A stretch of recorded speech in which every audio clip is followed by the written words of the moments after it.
Thank you, Mr. Speaker. Can I say to the Minister, I listened very carefully to the response he gave, and this really isn't a time for bragging. My very elderly constituent, whose case he knows about through correspondence between us, has been waiting for 4 years to have a case of alleged fraud regarding her come to court. She and her family want justice to be done during her lifetime. That's what they're telling me.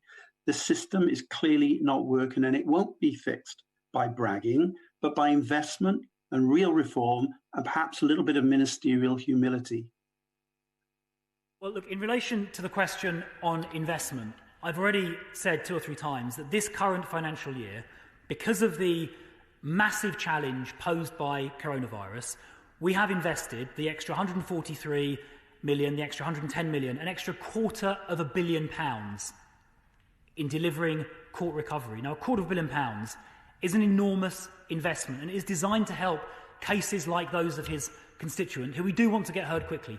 Now, of course, every individual case has its own circumstances, and sometimes there are procedural, evidential, or other reasons why individual cases get listed some way into the future.